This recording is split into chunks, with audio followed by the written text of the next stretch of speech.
После една година пауза, на радост на љубителите на македонскиот фолклор, членовите на културно-уметничкото друштво Ристо Донев Учителот повторно ќе играат традиционални македонски сплетови по повод празникот Четрсе. Освен нив, во Националната установа Центар за култура Ацо Шопов во Штип ќе се представат и играорци од Брезница, Република Бугарија и живинице од Босна и Херцеговина.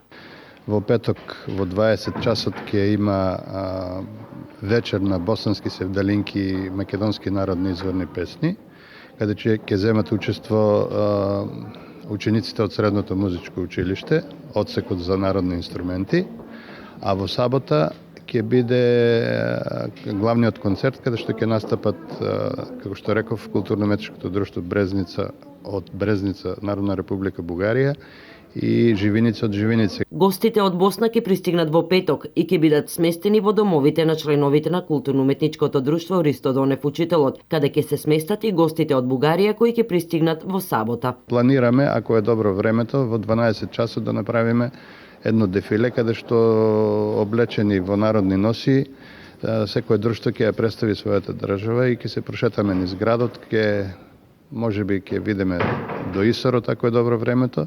Вечерта е концертот во 6 часот, во 18 часот и во недела планираме исто, ако е добро времето, или да посетиме некоја културно-историска знаменитост на Штип. Оваа година манифестацијата се организира во соработка со кластерот за креативна индустрија Креатива, каде членува и културно-уметничкото друштво Ристо Донев Учителот. Токму преку кластерот е организирано гостувањето на културно-уметничкото друштво од општина Брезница, Република Бугарија, општината партнер на Штип при изградбата на мултимедијалниот центар, проект реализиран од страна на Центарот за развој на Источниот плански регион. Како и секоја година наназад, и годинава оваа фолклорна манифестација е поддржана од локалната самоуправа.